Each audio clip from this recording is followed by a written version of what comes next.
misoginia e feminicídio. O que liga essas duas coisas? Esse é o tema do Toda Mulher de hoje. E para falar sobre isso, eu recebo aqui no estúdio a juíza do Estado do Rio e professora do EMERGE, Adriana Ramos, e a integrante do Conselho Estadual dos Direitos da Mulher e psicanalista Manola Vidal. Olá, sejam bem-vindas ao Toda Mulher. Muitas pessoas não conhecem esses dois termos, né? Feminicídio e misoginia. Então, para começar o programa, eu gostaria que vocês falassem um pouco sobre o conceito dessas duas palavras. Pode começar com você, Adriana. Então, feminicídio é a morte da mulher pelo fato dela ser mulher, né? E misoginia é a expressão do ódio, é aquela pessoa que tem aversão à mulher, né? Então, geralmente, os feminicídios estão associados à misoginia, que é o assassinato de mulher em razão do ódio, desprezo, desdém. Então, são dois, infelizmente, fatores que estão intrinsecamente associados. Manola. Nesse sentido também é importante nós ressaltarmos que a misoginia pode ser um dos indutores, se não o principal indutor dos feminicídios. É importante também esclarecer que nem todo homicídio é feminicídio, que o feminicídio está ligado a uma morte onde a questão do gênero é o principal motivador. Como psicanalista, Manola, como é que você vê essa questão da misoginia? Como é que você faz um tratamento, por exemplo, com uma pessoa que tem isso num consultório, por exemplo? Como psicanalista, eu não posso me privar de entender de uma forma muito complexa essa questão da misoginia, porque isso faz parte de um sistema que nós reconhecemos como sendo o sistema patriarcal, que induz uma introjeção de papéis sociais, e de papéis sociais que dizem respeito às funções de homem e de mulher na nossa sociedade. Então, quando nós falamos de misoginia, nós falamos de uma introjeção de determinada função, onde a diferença homem e mulher é vivida na forma de desigualdade. Como psicanalista em consultório privado, é claro que eu estou diante de questões ligadas a complexos infantis, ligadas à história de vida, àquilo que o feminismo ecológico, que é o feminismo atual, coloca como sendo de fatores individuais. Mas os fatores individuais, eles estão ligados à estrutura social de funcionamento da nossa própria cultura, estão ligados a fatores da nossa comunidade, estão ligados a fatores históricos. Então, como psicanalista, eu não posso me privar dessa visão mais ampla do que seja misoginia enquanto um papel introjetado. Doutora Adriana, o Brasil ocupa aí uma posição preocupante com relação à morte de mulheres, né, violência contra a mulher. A senhora pode passar para a gente aqui alguns dados com relação a isso? Infelizmente, o Brasil ocupa a 5ª posição em assassinato de mulheres. Grande parte das mulheres brasileiras morrem no âmbito doméstico e familiar, que a gente pode chamar que é o feminicídio íntimo, é aquela morte de mulher praticada pelos parceiros daquela mulher, ex ou atuais.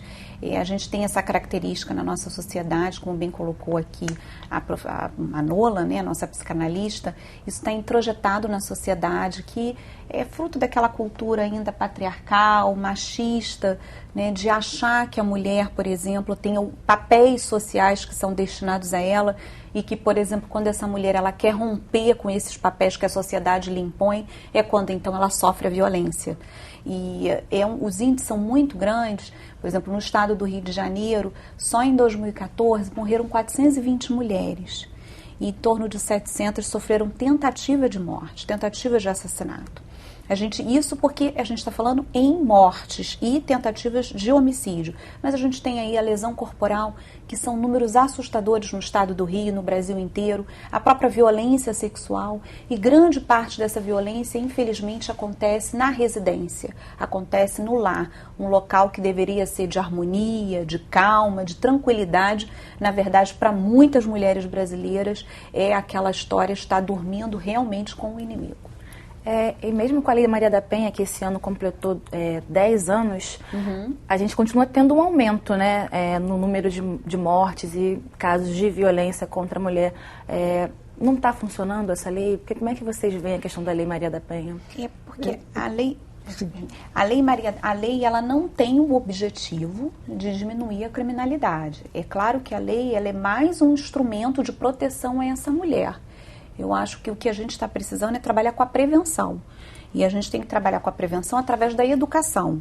Então não adianta a gente ter muitas leis, nós termos mais policiais, nós termos mais juízes e mais varas especializadas, isso é muito importante que tenha, mas esse é apenas um instrumento de proteção para essa mulher. É necessário que a gente debata nas escolas, desde a mais tenra idade, discutir questão de igualdade de gênero, de respeito ao próximo, solidariedade, direitos humanos. Só assim que a gente vai fazer uma mudança na nossa sociedade. Então, dizer que a lei não está resolvendo, na verdade, isso até prejudica, né? Quando a gente fala isso, a gente dá a sensação de que a lei, ela veio com o objetivo de acabar com o crime. Se fosse assim, a gente não teria crime nenhum, porque o Código Penal existe desde a época, né, a gente tem legislações afonsinas, as filipinas, até tem o nosso Código de 1830, quer dizer, códigos penais existem a vida inteira, desde 1500 no Brasil. E ela não tem essa função. A lei, ela é um mecanismo a mais de proteção e, obviamente, de punição àquelas pessoas que transgridem a norma social, que é, por exemplo, matar uma pessoa. Isso é um bem jurídico maior que a pessoa tem, que é a vida humana. Mas a gente tem que focar, não sei qual a opinião da doutora Manola, mas eu acho que a gente tem que pensar em trabalhar outros focos, como a educação, por exemplo. Essa é a minha opinião. Complementando a fala da juíza, eu acho importante situar a conjuntura atual. Então, Secretaria de Políticas Públicas para as Mulheres e a presidenta Dilma, elas apresentaram, baseado num protocolo da ONU, em parceria com a Embaixada da Áustria, um plano de diretrizes para que pudesse ser investigado, processado e julgado os homicídios tipificados como feminicídios a partir da categoria de gênero. Eu falo isso porque a categoria de gênero foi uma vitória do movimento feminista no nosso país e nós temos que ter uma atitude de repúdio a qualquer projeto de lei ou a qualquer movimento político ou social que retire essa categoria, porque somente a educação a partir da categoria de gênero, que pode, inclusive, se transversalizar na sociedade, ela pode ser utilizada na saúde, ela pode ser utilizada pelo setor jurídico com os seus componentes, pode ser utilizada, enfim, todas as instâncias sociais, vai poder nos permitir entender a especificidade de um crime como esse, que faz parte de um contínuo de violência. Não é? Ele é, digamos assim, a culminação dessa violência. Agora, por um outro lado, é claro que nós conhecemos mais frequentemente, ou isso a mídia, não é, demonstra mais expressivamente, dos chamados crimes, os feminicídios íntimos, né, que eles provêm de relações íntimas. Mas a estatística demonstra que o índice maior são daqueles feminicídios que acontecem no espaço social, aqueles em que o homem não tem relação nenhuma com a mulher.